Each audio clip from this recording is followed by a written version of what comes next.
We are the most visible generation of human beings that has ever existed, and we are vanishing from each other's lives faster than any generation before us.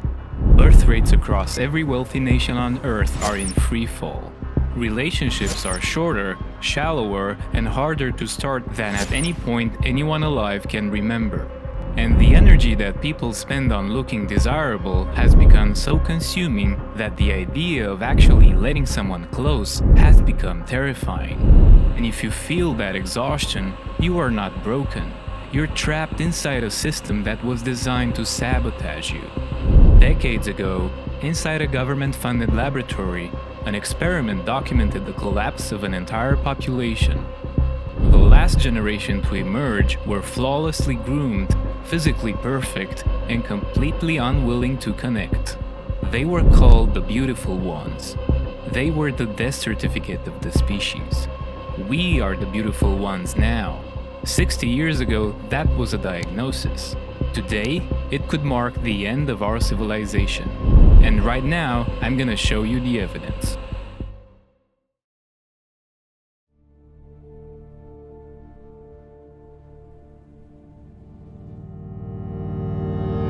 In 1968, a researcher named John B. Calhoun built a paradise for mice.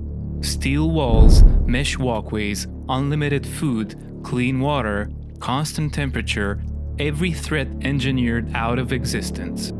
He called it Universe 25, placed 4 breeding pairs inside, and waited to see what a society does when it has everything it needs. The colony peaked at 2,200 individuals. It had capacity for over 3,800. It never came close. At first, it worked. The mice paired off, courted each other with an elaborate ritual of display and patience, nested, raised their young. The colony grew. Calhoun's notes from those early months read almost like admiration. Then the enclosure filled. The older males locked in, claiming the best territories and refusing to move. The younger males, strong, healthy, ready, had nowhere to rise. The hierarchy was frozen, and there was no mechanism to unfreeze it. What followed was a collapse that happened in layers. The courtship rituals disappeared. Violence replaced them. Mothers turned on their own young. And in the last generation the colony would ever produce, a new kind of animal appeared. Immaculate, perfectly groomed, untouched by scars, and completely disengaged from life. Calhoun called them the beautiful ones. They looked like the winners. They were the reason the colony would never recover. Every mouse died. The enclosure was still full of food. The water was still running. The temperature was still perfect. Calhoun repeated the experiment 25 times. The result was the same every single time. The colony ended because it stopped being willing to do the messy, frightening, vulnerable work of connecting with each other. But the architecture of that enclosure, abundance without purpose, frozen hierarchies, the collapse of courtship, a generation that looked perfect on the surface and had nothing underneath, did not stay in a government basement. It became the blueprint for how an entire civilization would organize its intimate life. And right now, we are living inside the results. Something has gone wrong with the way we find each other. You can feel it, even if you've never been able to name it. You can be seen by more people today than any human being who has ever lived. You can broadcast yourself to thousands before lunchtime. And the thing that nobody tells you is that being seen by everyone and being known by no one can coexist so easily that after a while you stop being able to tell the difference. Dating has become a market. Desire turns into evaluation. Waiting turns into anxiety. Rejection becomes a public verdict on what you are worth. And the most private hope a person carries, that someone specific will look at them and choose to stay, gets fed through a system that turns that hope into engagement data and sells it back as a subscription. This pattern is older than any app and bigger than any platform. It has appeared in laboratories, in mathematical models, and in the demographic records of entire nations. And every time it surfaces, it marks the same thing: the beginning of the end. A civilization eating itself alive, starting with the most human thing it has.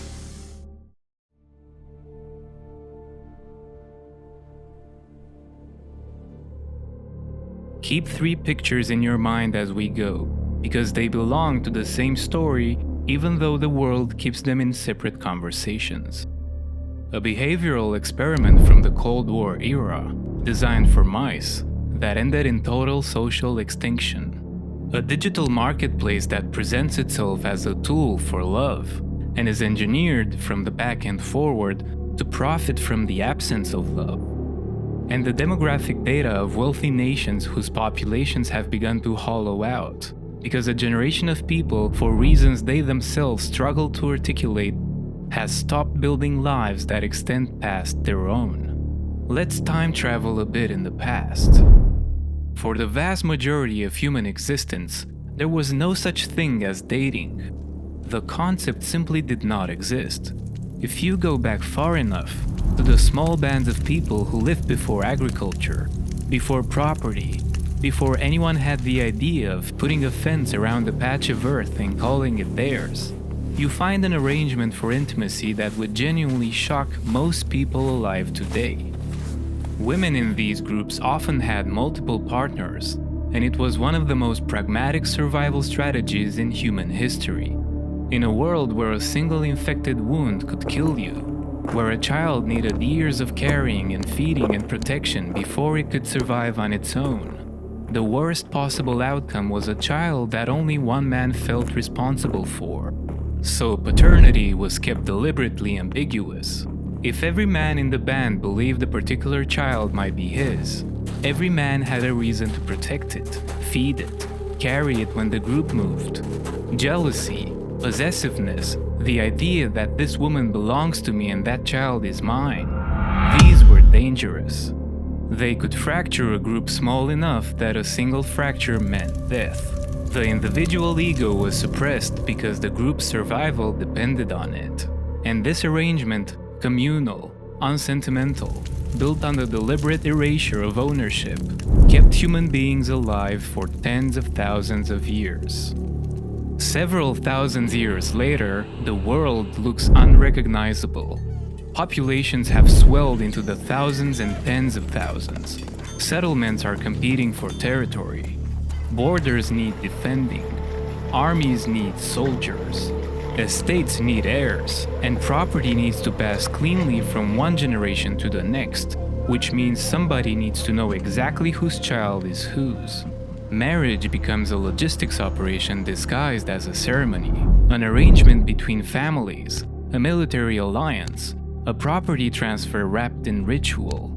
You married the person your parents chose, or the person the village needed you to marry, or the person who happened to live close enough that the arrangement made geographic sense.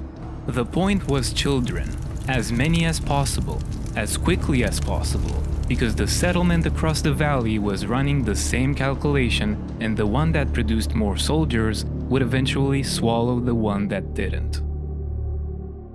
Now let's go back to the future.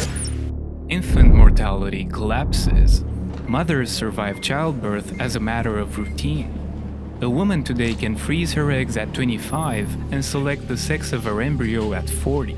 Reproduction is no longer a miracle, or a duty, or a gamble. It has become a scheduled commodity, something you optimize for when the timing suits your career, your finances, or your emotional readiness. And when survival is no longer at stake, when there is no predator circling the camp, no famine to outrun, no enemy army requiring generations of sons, choosing a partner changes into something our ancestors would not have recognized at all. It becomes a performance, a ranking system, a status competition in which the prize is not a child or a companion or a shared future, but proof. Proof that someone of sufficient value looked at you and decided you were worth staying for. Proof you can show to your friends, your feed, your own anxious reflection in the mirror. This is what the modern dating game actually is. It emerges when a civilization has solved its survival problems so thoroughly that there is nothing left to struggle for together, and people turn on each other instead, competing for the one thing that abundance cannot manufacture, which is the feeling that you matter more than the person standing next to you. You've done this without thinking about it, and so has everyone you know.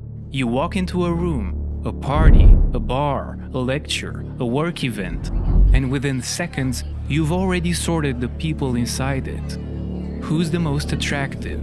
Who holds themselves with the most confidence? Who's wearing the right things, saying the right things, standing in the right part of the room?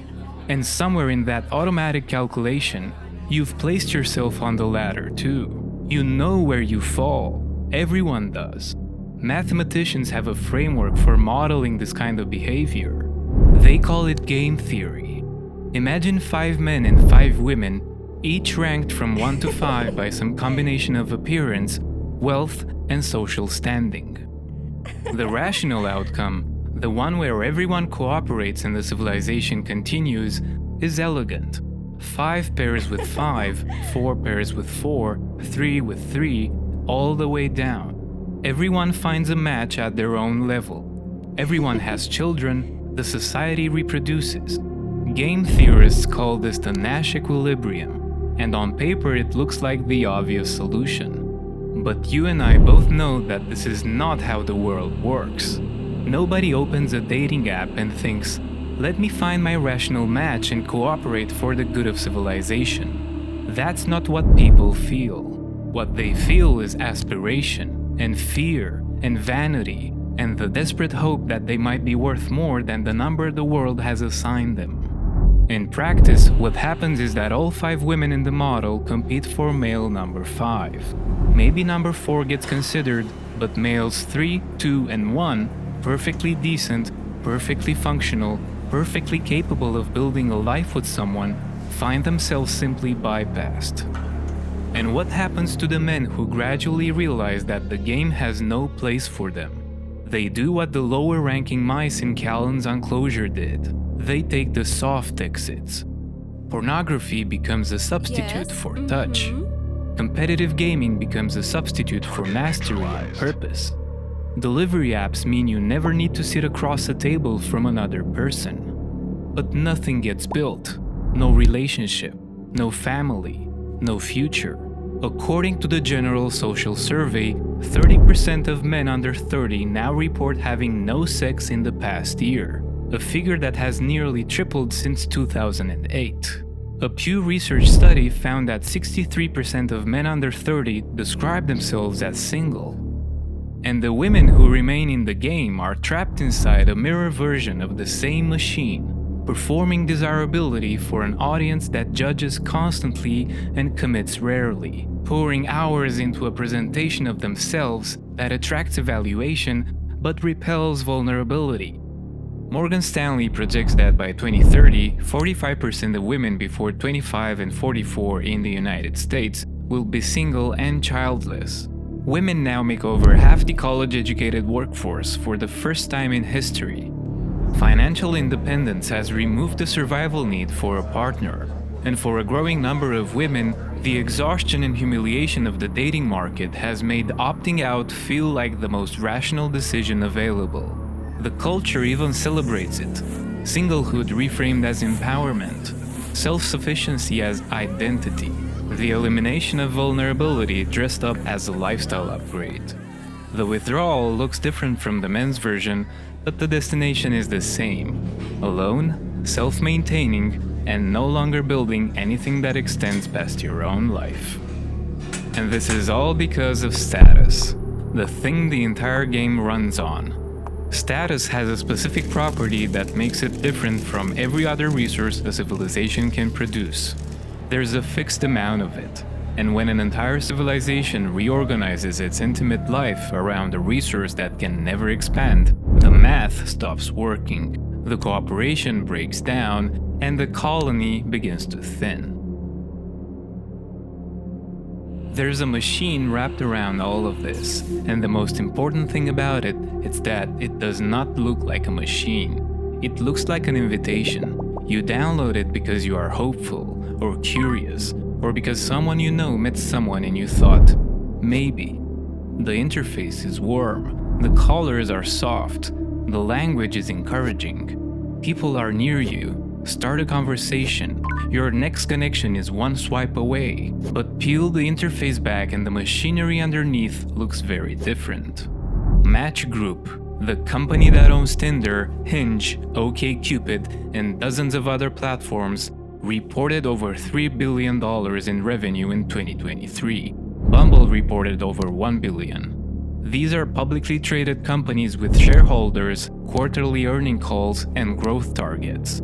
Their product is your attention, and their revenue depends on you staying on the platform long enough to keep paying. Behind it, there is a score you will never see, a desirability rating calculated from how other users interact with your profile, and that score determines everything.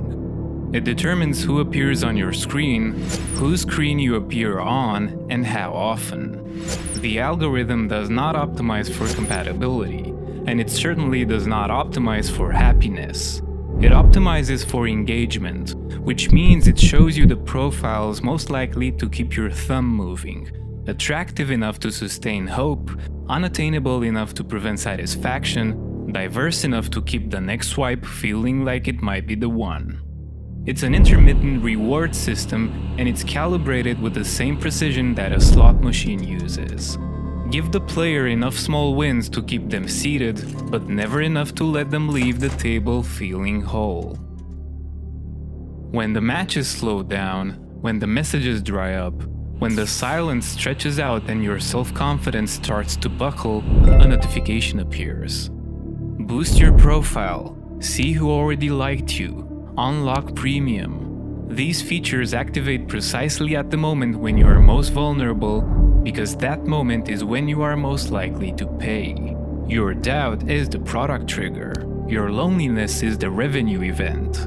Think about what that means. A couple that meets and walks away from the platform is a closed account. A person who stays for years, cycling through hope and disappointment, paying monthly, upgrading features, is the business model. The platform succeeds when you keep looking. It fails when you find what you came for.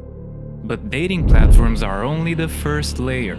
Before the system graduated to fully synthetic companions, it found an intermediate product.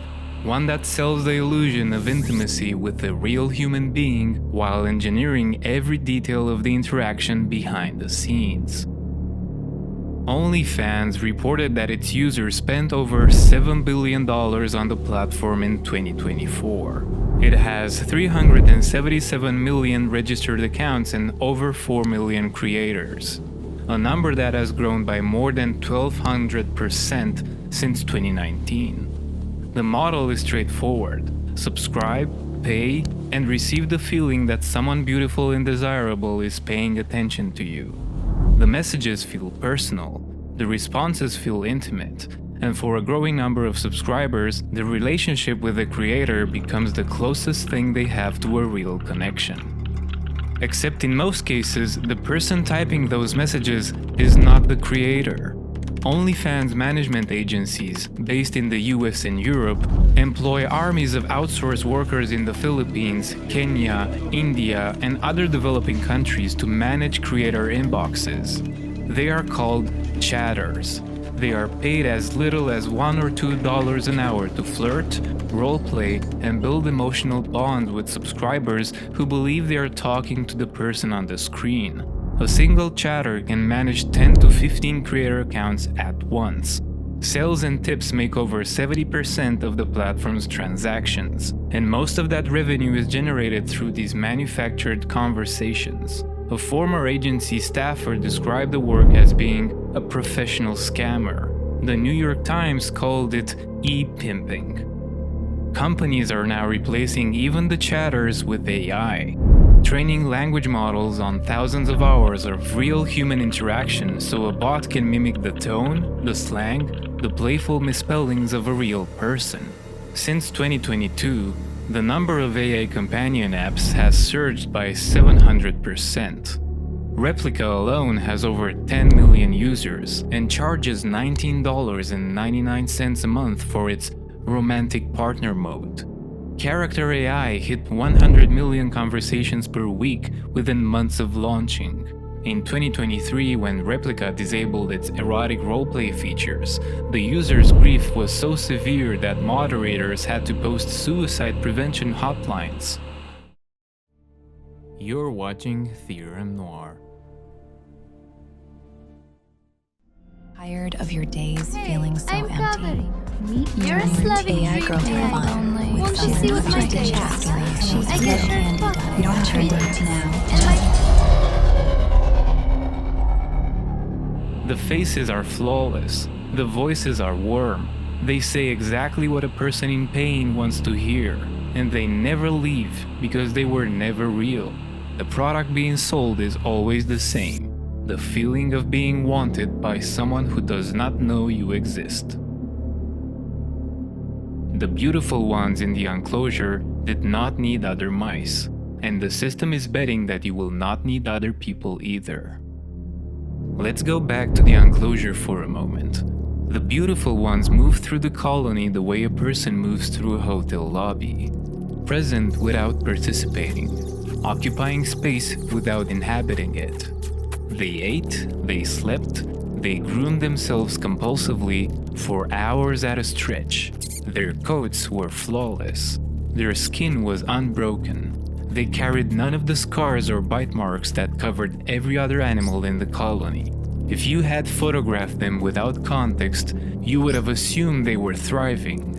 They looked like the healthiest, most successful creatures in the room. The horror was that the perfection was the symptom. They had achieved their pristine condition by withdrawing from every act that a colony needs to survive. They had stopped risking anything, and in return they had stopped building anything. And in the absence of both risk and purpose, their lives had narrowed to a single activity: the maintenance of their own surface. They were technically still alive, but they had opted out of everything that living actually requires. You recognize this. You see it every time you open a platform.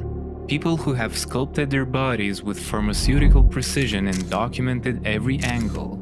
Skin smoothed to an impossible evenness. Lighting rehearsed until it looks spontaneous. A generation that spends more hours managing the image of their life than living inside it. The effort behind this performance is staggering, and the loneliness it produces is almost never visible in the final product. Because that's the point. The surface must look easy. The surface must look like success. When the cost of showing up honestly, the risk that someone will see you without the filter, judge you below the rank you have given yourself, starts to feel higher than the comfort of staying home, people do what the mice did. They withdraw into maintenance.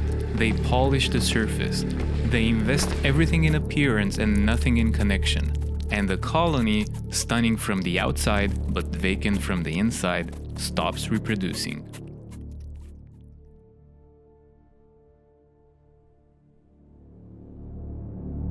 The swings have not moved in weeks. The rubber seats are starting to crack from sun exposure. Behind the playground, more than half the windows in the apartment tower are dark in the middle of the afternoon. Across the street, a school that used to serve one district now serves 4. This is what a fertility rate of 0.72 looks like when it stops being a number on a spreadsheet and starts becoming a neighborhood.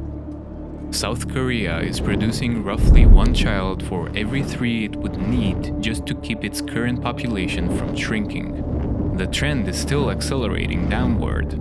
If this continues, half of South Korea's working-age population will be gone by 2060, and demographic projections struggle to model the country as a functioning state past 2080. There has never been a wealthy, stable, technologically advanced society that simply stopped having children at this rate. China is approaching 1.0. Japan has been below replacement for decades and is now closing schools faster than it can repurpose the buildings. Spain and Italy are on the same trajectory. In each case, the infrastructure of a society built for growth continues to stand. but the population inside it thins year after year. Towns that were built to sustain continuity now run on demographic momentum, like a train still moving after the engine has been cut. Among all the nations that are rich, modernized, and thoroughly integrated into global economy, exactly one has a fertility rate above replacement: Israel. And the reason is pressure. Real, sustained, generational pressure. Israel has existed since its founding with the knowledge that its survival could not be taken for granted. Wars, hostility from neighboring states, and the persistent memory of near annihilation have shaped the way an entire population relates to the future. When the question of whether your society will still be standing in 50 years is not abstract, when it lives in the nervous system of your grandparents, your parents, and now you, then having children stops being a personal calculation. It becomes something closer to an act of defiance, a way of insisting that the story does not end here. Under that kind of pressure, intimacy reorganizes itself. The status game loses some of its grip. You choose a partner less for what they signal to the world and more for what they can endure beside you. Parenthood becomes charged with a meaning that goes beyond fulfillment. It becomes inheritance, persistence, the extension of a collective life into a future that feels earned rather than assumed. This is not intended as support for Israel or an approval of its policies. It's an objective analysis of ancient patterns. Societies that face real external danger reproduce. Societies that feel safe enough to forget the danger withdraw, self-optimize, and thin. The threat does not need to be military. It just needs to be real enough to override the vanity. And right now, most of the wealthy world is living inside the threat. Demographic collapse, social disconnection, civilizational exhaustion. This is real enough to be fatal, but abstract enough to remain invisible. The playground's empty. The maternity wards close, and the culture continues to mistake comfort for safety, distraction for peace, and withdrawal for freedom.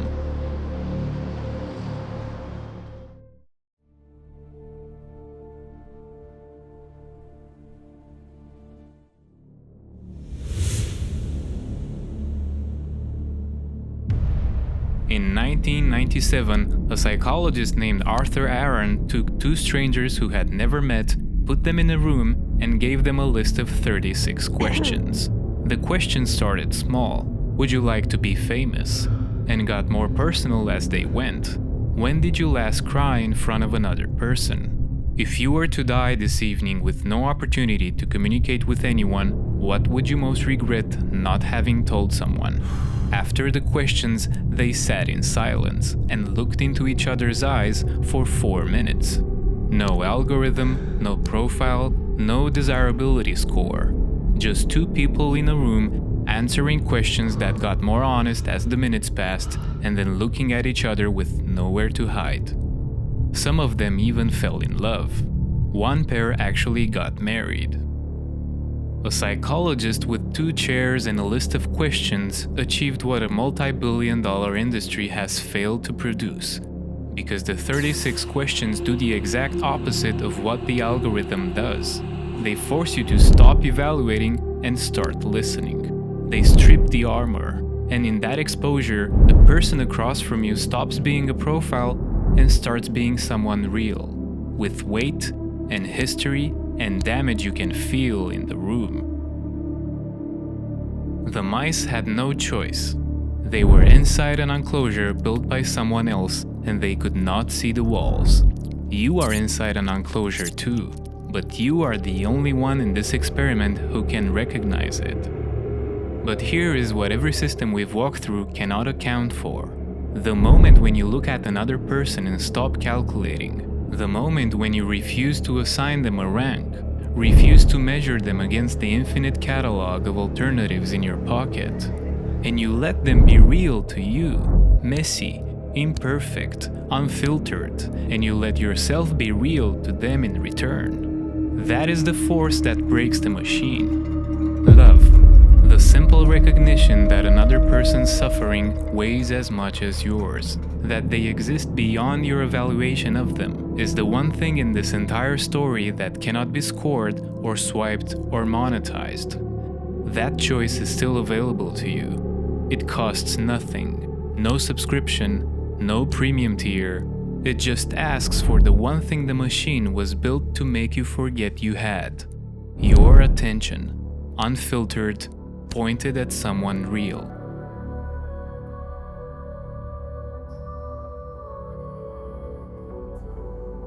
If this is something you needed to hear, subscribe. There is more coming and it goes deeper than this.